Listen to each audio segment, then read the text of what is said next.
Hai, Assalamualaikum dan salam We Are Cyclist. Bertemu lagi dengan saya Hafiz dalam WSC Nice Day minggu ini. So, dalam video kali ini saya nak menjawab satu persoalan ataupun pertanyaan daripada seorang rakan kita yang bertanyakan, Bang, saya nak tanya sama ada pakai tube, pakai tube ataupun pakai tubeless lagi bagus. Saya nak bagi tahu dulu untuk korang yang baru main basikal ataupun tak pernah main basikal ke, baru nak menceburi dan sebagainya. Untuk pengetahuan korang, kalau basikal tu basikal basic ataupun kita panggil kalau kereta motor tu standard kilang lah kan, standard kedai, tak ada modified apa-apa dan sebagainya. Selalunya basikal tu ialah basikal yang datang dengan tube. Okey, dia datang dengan tube dulu. Kalau tubeless tu selalunya basikal tu mungkin berharga yang mahal, ataupun basikal tu lebih kepada kita panggil dah di modified lah. Jadi sebelum, kalau korang nak tahu sama ada dia tubeless ataupun tak, selalunya kalau contohlah basikal tu basikal mountain bike, selalunya basikal mountain bike basic yang beranggaran 2000, 1000 lebih ke 3000 lebih kurang, selalunya wheelset yang datang ialah wheelset yang bukan tubeless. Sebenarnya kalau korang tengok dekat motor, kita keluar daripada kilang kan, sekarang ni kebanyakan motor dah pakai sport rim. Jadi bila yang pakai sport rim ni, automatic boleh buat tubeless. Sebab apa? Sebab tak ada lubang untuk angin keluar. Jadi beza dengan basikal ni, kalau kita tengok motor dia ada sport rim, basikal jarang yang ada sport rim. Especially pula basikal yang pakai rim ada jari banyak tapi boleh buat tubeless. Sebenarnya benda tu sebenarnya bergantung kepada rim tu sendiri, sama ada dia tubeless compatible ataupun tidak. Bukanlah bermaksud dia ada lubang ataupun tak. Sebabnya kebanyakan yang datang daripada kilang, selalunya tubeless ni kita kena convert dia menjadi tubeless. Especially yang boleh buat tubeless, bukan rim biasa untuk buat tubeless. Selalunya basikal, contoh katalah mountain bike, mungkin beranggaran 5000 dan ke atas lah. Sama juga macam road bike. Kalau road bike yang 3000, 4000, 5000 dan ke bawah, selalunya bukan tubeless ready ataupun tubeless compatible. Dia punya tayar dan juga dia punya rim. Untuk basikal tu dijadikan tubeless ataupun tidak, selalunya dia kena ada beberapa faktor. Yang pertama, gelung rim itu sendiri mestilah tubeless compatible.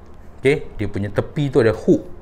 Sama ada hook tu boleh pakai untuk tubeless ataupun tidak, ataupun lekuk dekat tepi tu. Saya tak boleh cerita detail sangat sebab kita just menjawab pada persoalan dia tadi supaya korang dan dia juga faham asas tubeless ataupun tube. Okey, yang keduanya, tayar tu sendiri mestilah tubeless compatible.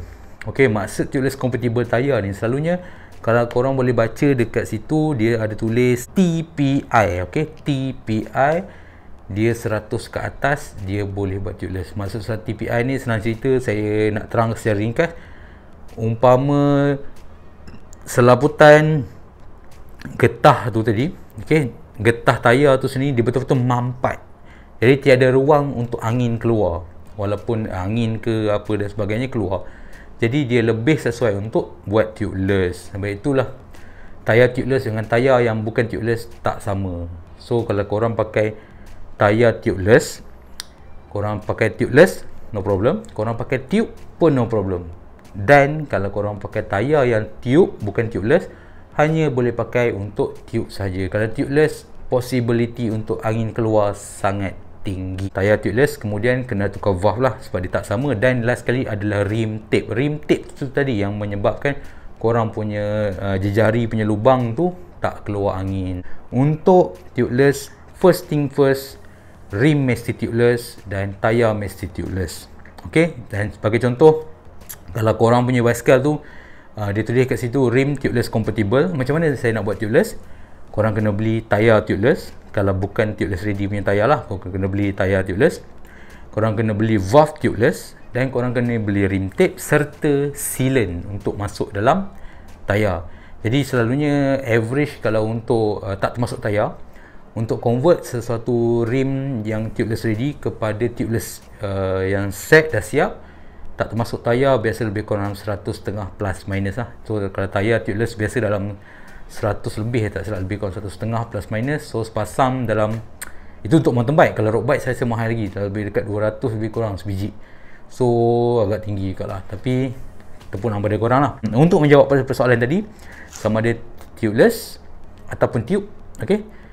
Dekat sini tube saya tak nak cerita, saya cerita pasal tubeless.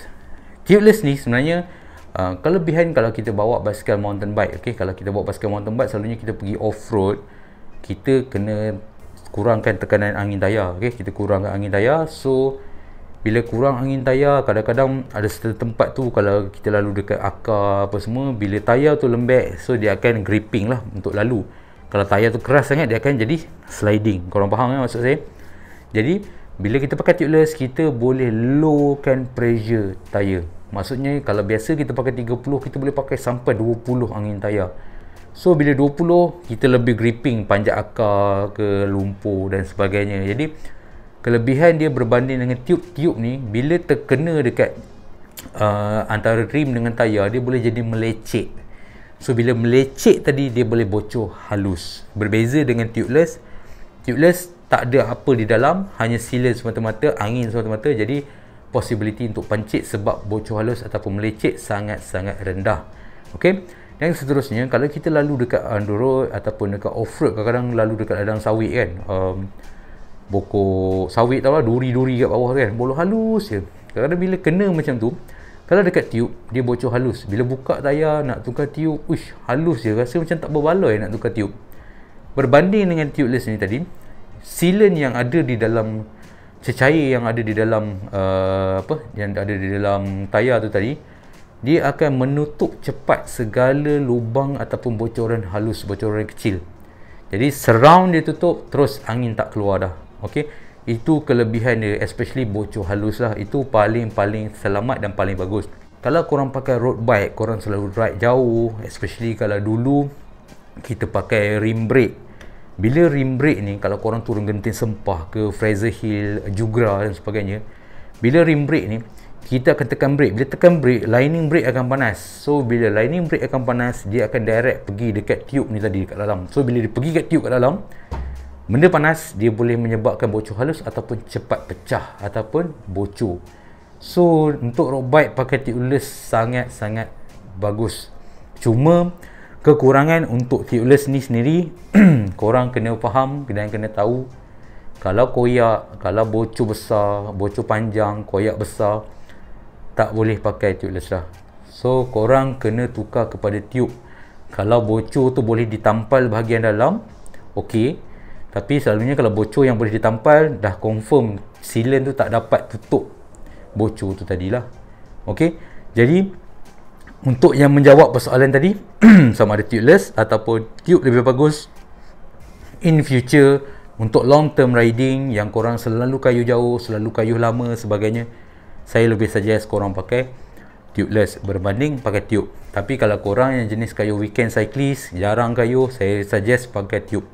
Dan juga tubeless ni pula, korang kena refill sealant ni kalau tak ada bocor kalau tak ada bocor, biasanya 4 bulan sekali untuk sepasang tayar depan dan belakang. Tapi kalau kerap bocor tapi angin tak flat, cuma dia kerap bocor angin, so sealant tu akan banyak guna lah kat dalam tu. Jadi korang boleh rasa dekat situ sama ada goncang tayar tu.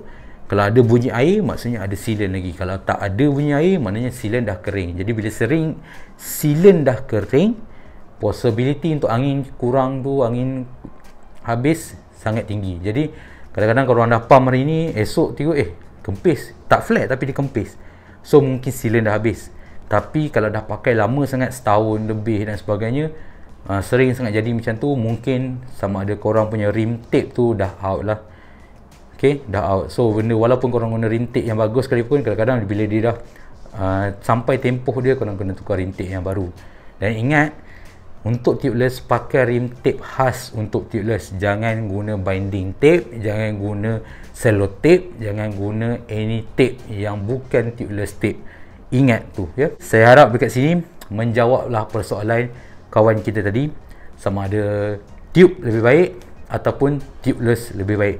Dan satu lagi saya nak cakap, sebelum korang jadikan dia sebagai tubeless, kos dia agak tinggi. Okey, jadi itu saja video penerangan saya minggu ini. Semoga ianya membantu rakan kita dan korang yang tak tahu lagi tu mengenai tube ataupun tubeless. Jadi jumpa lagi dalam video akan datang. Bye. Assalamualaikum.